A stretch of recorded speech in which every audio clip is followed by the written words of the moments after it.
السلام عليكم ورحمة الله وبركاته. ازيكم يا اصدقائي؟ النهاردة على قناة شرح مختصر هقدم لكم موقع جديد ومفيد. النهاردة معايا موقع اسمه سكراتش او سكراتش بي. هو عبارة عن موقع بروجرامينج،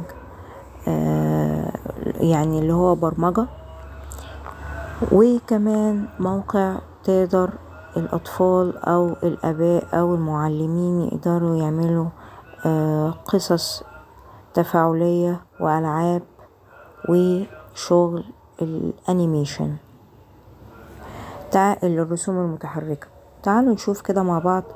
سكراتش بي موقع مهم للأطفال وللطلاب وكمان للآباء. تعالوا نشوف كده ايه حكاية موقع سكراتش بي. موقع سكراتش بي بيصمم قصص ورسوم متحركة، بيصمم ألعاب، بيصمم أنيميشن، ويقدر يعمل لها شير لكل الناس. طيب، عايزين نشوف حاجة زي ما احنا شايفين حضراتكم. دي مشاريع نقدر نتفرج عليها وأفكار. تعالوا نبص زي ما احنا شايفين حضراتكم اهو.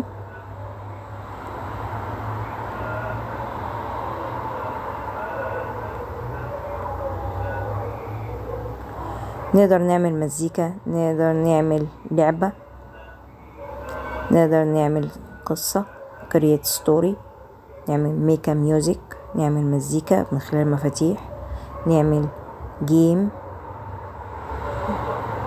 نعمل ميك ات فلاي، يعني ممكن نخليه يطير، ممكن لعبة بينج بونج، انيميت، نقدر نعمل انيميشن تحريك للحاجة، ممكن نعمل فيديو سينسينج اللي هو تقدر الحاجة بتتحرك قدامنا كأنها زي الفيديو باللمس، يعني تتحرك باللمس بالتاتش. تمام. طيب، زي ما احنا شايفين حضراتكم دي الايديز. طيب، ايه مكونات سكراتش بي؟ سكراتش بي تعالوا نشوف about سكراتش ايه عبارة. بيعرف لنا السكراتش بي زي ما احنا شايفين. دي ايه عبارة عن فيديوهات زي ما احنا شايفين كده، بتشرح السكراتش بي عبارة عن ايه، فيديو تعريفي ليها.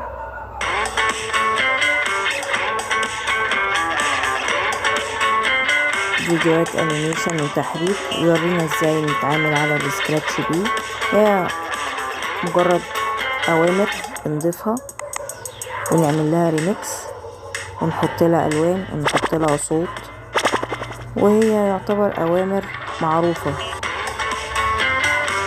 هو بيشرح شرح مختصر كده لمجموعة اوامر السكراتش بي ونجمعها مع بعض، تعمل لعبة، تعمل قصة، تعمل فيديو جيم، تعمل اي حاجة ممكن تتخيلها بخصوص لغة البرمجة. تعالوا نشوف كده مع بعض.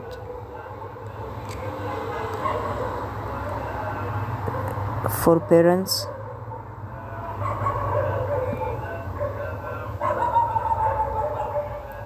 I was searching for interactive programming language on the internet and I came across Scratch. As soon as I shared my first project, بيشرح للأطفال ازاي يتعامل مع السكراتش بي وازاي يتعامل مع لغة البرمجة زي الانيميشن وازاي it opened my eyes to the different possibilities that coding can present. So نبص I've على been drawing basically since preschool when I learned how to hold a crayon. I think making art with Scratch is different because I وكمان can يألف collaborate with قصص other people, make something interactive that other ويحرك people can الشخصيات. use. There was a song that said happy birthday. I put Scratch in there. وكمان It just يعمل became an اللي instant هو hit on the الستيكرز site. اللي هي It بتتبعت inspired so many people to للناس، make their own songs يقولوا and له مثلا هابي remixes. بيرثداي أو Anyone can صور. do anything with my project, and sometimes it's really funny how they change things at the end. It just goes to show like how much you can actually do with all the things you have in Scratch.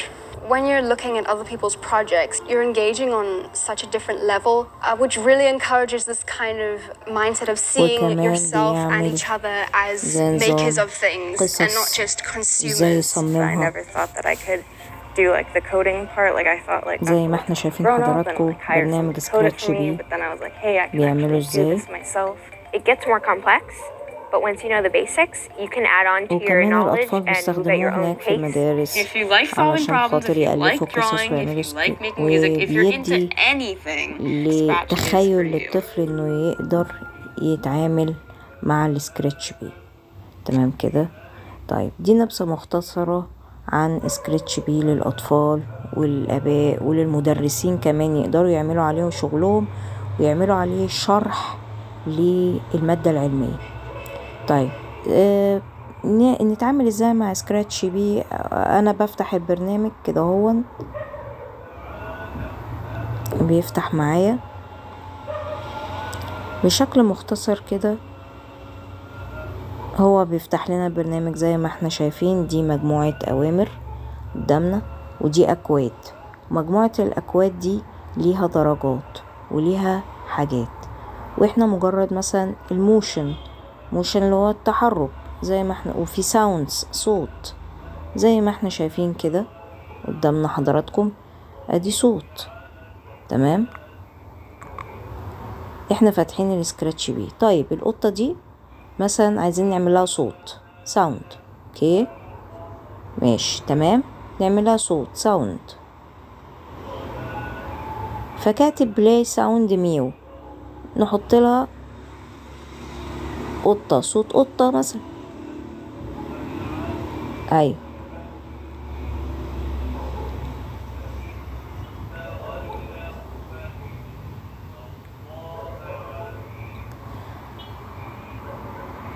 تمام. نعمل لها صوت قطة. نفتح تاني.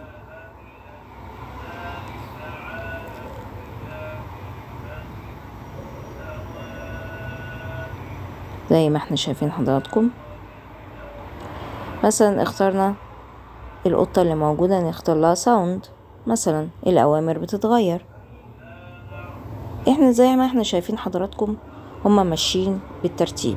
أول حاجة الموشن اللي هو البوزيشن أو التحرك بتاع القطة زي ما احنا شايفين القطة دي.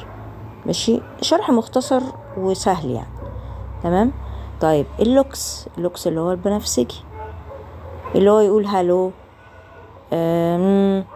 اي حاجة، او ممكن نقدر نزود حاجات كمان عليها. تمام. بس بيبقى ليه اشتراك، بيبقى ليه شغل تاني. تمام. بعد كده الساوند اللي احنا نختاره. مثلا قال لنا بلاي ساوند ميو، هنختار كده زي ما احنا شايفين.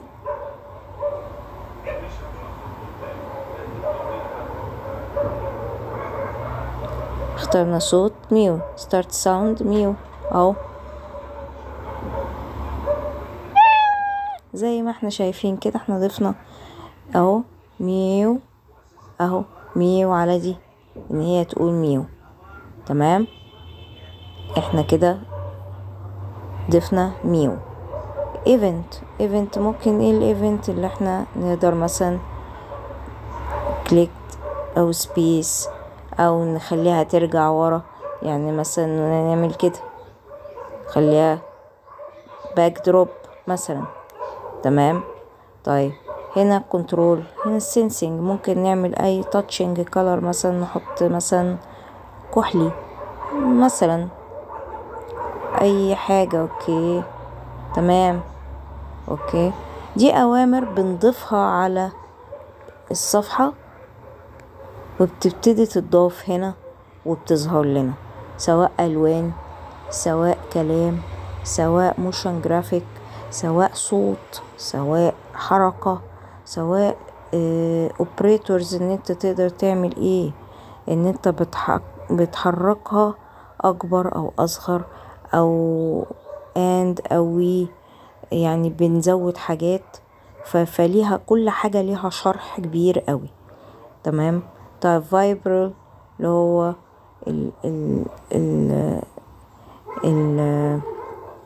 اللي هو قدرتها على، يعني زي ما احنا شايفين ماي بلوكس اللي هو ميك اب بلوك، ان انت ممكن تقدر تقفل الموضوع خالص. كاستمز عندك ادوات زي ما احنا شايفين، ادوات بقى الريشة زي ما احنا شايفين كده حوالينا اهو. كوبي، نقدر نعمل حاجات كتير قوي. نعمل كلوز سوري زي ما احنا شايفين حضراتكم. ادي الرسمة قدامنا. نعمل ايه مثلا؟ ممكن نحرك الديل ده كده ونضيفه كده. تمام تمام. او نحركه او نضيفه اهو. ضفناه مثلا كده الطريقة دي. اوكي تمام. طيب ضفنا الديل، ممكن نقدر نرفع الراس، نرفعها كده. تمام. معانا ادوات بقى، معانا نرجع ونلغي ونعمل نسخ ونحرك الشكل ذات نفسه، ونحرك الراس كده وندخلها. تمام. الكاستم اللي معانا ساوند، نعمل ايه في الساوند؟ نقدر نعمل ايه في الساوند؟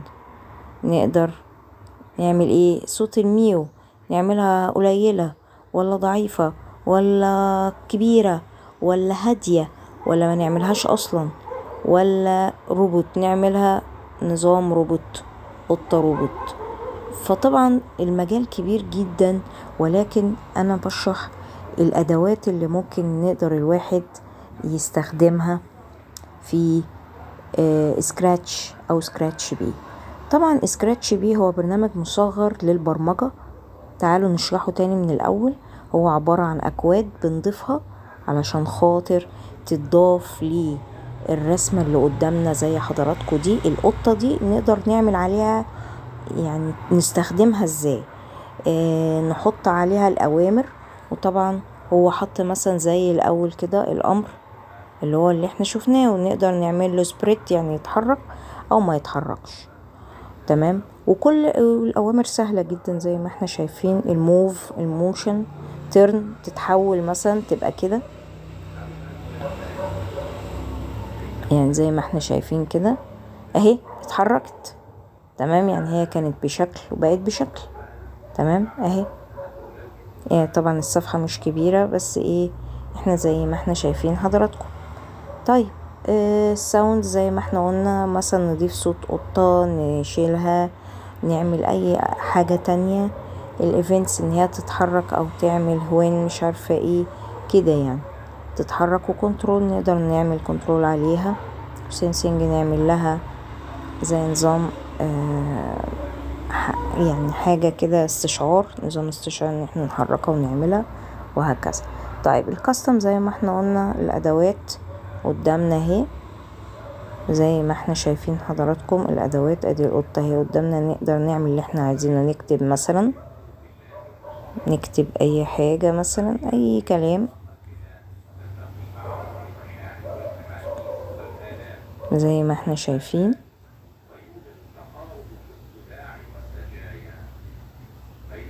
نقدر نكتب، نقدر نلون، نقدر نمسح، نقدر نرسم، نقدر نعمل مربع او دايرة. كمان نقدر اهي زي ما احنا شايفين نعمل مثلا دايرة، شكل دايرة، او نمسحها، نمسح الدايرة، او نعمل ايه، ترجع تاني للموضوع. في كمان نرجعها. في كمان لون، نقدر نحط لون مثلا اي لون بقى، يعني ايه، في متاح لنا الوان كتير. نضيف الوان هنا زي ما احنا عايزين. تمام. طيب ايه تاني؟ ممكن نكتب تكست. زي ما احنا عايزين. ممكن نحط خط اوتلاين زي ما احنا عايزين اهو. تمام. طيب ارجو ان انا اكون شرحت لكم على برنامج سكراتش بي. وزي ما احنا شايفين كده ده خط احنا اخترناه، وده مربع،